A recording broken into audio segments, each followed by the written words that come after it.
স্বাগত দীপ্ত সংবাদে, সাথে আছি আমি নুজহাত রাহনুমা। ঈদের ছুটির দ্বিতীয় দিনে এখন পর্যন্ত সড়ক পথে বড় কোনো যানজটের খবর পাওয়া যায়নি। এতে মোটামুটি স্বস্তি নিয়েই গ্রামে ফিরছেন মানুষজন। তবে কিছু কিছু রুটে বাসে অতিরিক্ত ভাড়া নেওয়ার অভিযোগ করেন যাত্রীরা। ট্রেনেও এখন পর্যন্ত শিডিউল বিপর্যয় ঘটেনি। নির্দিষ্ট সময়ে ঢাকার কমলাপুর স্টেশন ছেড়ে গেছে ট্রেনগুলো। তবে আজও নিরাপত্তা কর্মীদের ফাঁকি দিয়ে অনেককে ট্রেনের ছাদে উঠে ভ্রমণ করতে দেখা গেছে। নৌপথে সদরঘাট থেকে ছেড়ে গেছে দক্ষিণাঞ্চলগামী বিভিন্ন ছোট বড় লঞ্চ।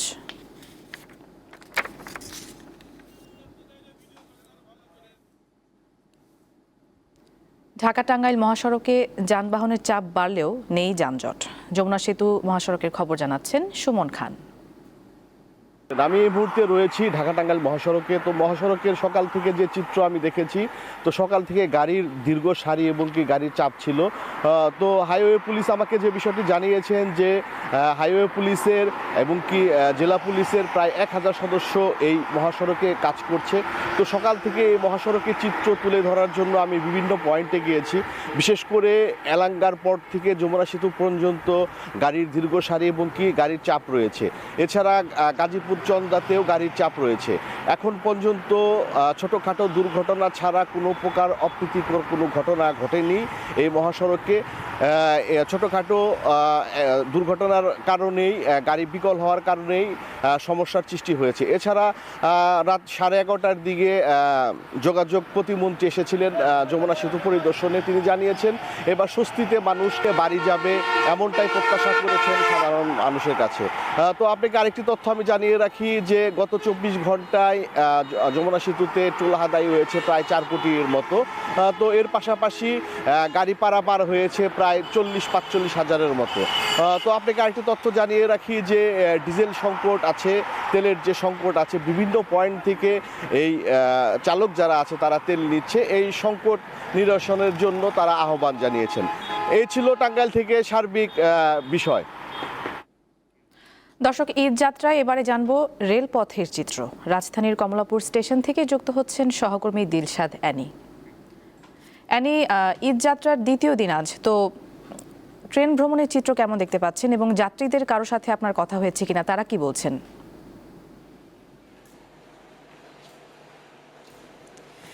যাত্রীদের সাথে কথা হয়েছে আমার। তারা যেটি বলেছেন যে মূলত নির্বিঘ্নে যাতায়াত করার জন্য, চলাচলের জন্য স্বস্তিতে যাতায়াত করতে চাইলে ট্রেনের আসলে বিকল্প নেই, তারা সেটি জানিয়েছেন।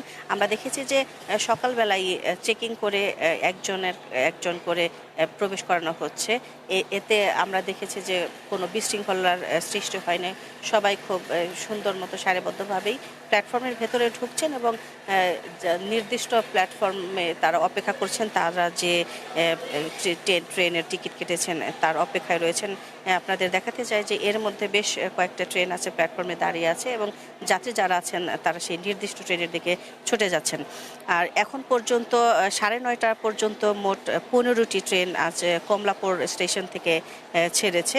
আর 9:45-এ একটি ছাড়ার কথা ছিল, আর 10টার দিকে আমরা দেখেছি যে 15 মিনিট পর পর একটি করে ট্রেন ছেড়ে যাচ্ছে। গতকালকে একটি ট্রেনের শিডিউল বিপর্যয় ছিল, কিন্তু আজকে এখন পর্যন্ত ট্রেনে কোনো শিডিউল বিপর্যয় আমরা দেখতে পাইনি।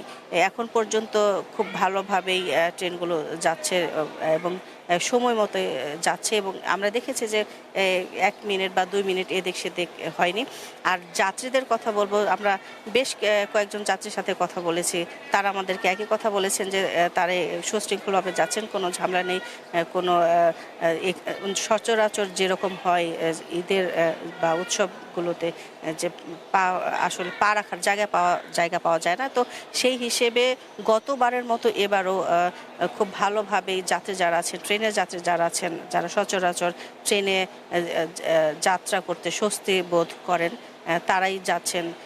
আর অনেকে আমরা ছোট যারা আছে তাদের সাথেও কথা বলেছি, তারাও বলেছেন যে তারা বাবা মার সাথে তাদের দাদা বাড়িতে যাচ্ছেন, কেউ কেউ বলেছেন নানা বাড়িতে সবার সাথে ঈদ করতে যাচ্ছেন।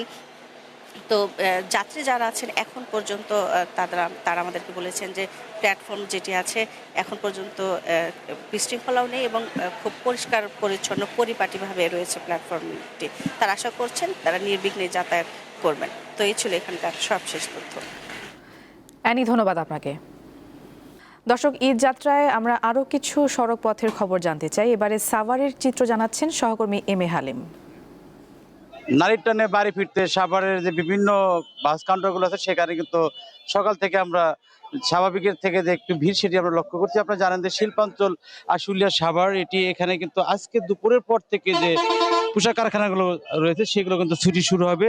সেই হিসেবে ঢাকা জেলা পুলিশ বলছে যেমনটি যে আজকে দুপুরের পর থেকে মূলত এই সাভারের যেটি বাইপাইল, হেমতপুর এবং নবীনগর সেখানে এই চাপগুলো বাড়বে। এছাড়া আজ সকাল থেকে আমরা দেখতে পেয়েছি মহাসড়কে যাত্রী এবং পরিবহনের চাপ থাকলেও সেটি স্বাভাবিকের তুলনায় একটু বেশি, এবং এই মুহূর্তে যেটি আমরা দেখতে পাচ্ছি যারা আগে ভাগে ছুটি হয়েছে তারা কিন্তু যাচ্ছে বাড়িতে। এছাড়া গতকাল রাতেও কিন্তু অনেকেই বাইরে চলে গেছে, এবং এবার জানেন যে দীর্ঘমেয়াদী একটি ছুটি হওয়ার কারণে কিন্তু ধাপে ধাপে মানুষ বাড়িতে ফিরছে। আজকে দুপুরের দিকেও এখানে আমরা জানতে পেরেছি ঢাকা জেলা পুলিশের যারা ঊর্ধ্বতন কর্মকর্তা রয়েছে তারা কিন্তু এই বাইপাইলে এখানে পরিদর্শনে আসবেন, এবং বাইপাইলের পরপর তারা চন্দ্রা যেখানে একটি মূল সমস্যা উত্তরবঙ্গে সেখানে তারা যাবেন। আপনারা জানেন যে এই মহাসড়কের যেটি রয়েছে এখানে কিন্তু প্রায় 20টি জেলার উত্তরবঙ্গের মানুষজন এই সড়ক দিয়ে যায়। তো সব মিলে এখন পর্যন্ত এই ছিল আমার কাছে সর্বশেষ। এবারে আন্তর্জাতিক প্রসঙ্গ। ইসরায়েলের হামলায় ইরানের নিরাপত্তা প্রধান আলী লারিজানি নিহতের বিষয়টি নিশ্চিত করেছে দেশটির সর্বোচ্চ জাতীয় নিরাপত্তা পরিষদ। মঙ্গলবার রাতে এক হামলা চালিয়ে তাকে হত্যার কথা জানায় ইসরায়েল। পরবর্তীতে বুধবার লারিজানি নিহতের বিষয়টি স্বীকার করে যুক্তরাষ্ট্র ও ইসরায়েলকে চূড়ান্ত জবাব দেওয়ার কঠোর হুঁশিয়ারি দিয়েছে ইরান। লারিজানির পাশাপাশি দেশটির বাসিজ বাহিনীর কমান্ডার গোলাম রেজা সোলাইমানি এবং ইরানের সর্বোচ্চ জাতীয় নিরাপত্তা পরিষদের উপপ্রধান আলী রেজা বায়েত নিহতের খবর নিশ্চিত করেছে আইআরজিসি। এদিকে চলমান যুদ্ধের 19তম দিনে ইসরায়েলের মধ্যাঞ্চলে মঙ্গলবার রাতে রেল স্টেশন সহ বিভিন্ন স্থানে বড় ধরনের হামলা চালিয়েছে ইরান। এতে 2 জন নিহতের খবর পাওয়া গেছে। এছাড়া লারিজানি সহ অন্যান্য কর্মকর্তাদের হত্যাকাণ্ডের প্রতিশোধ নিতে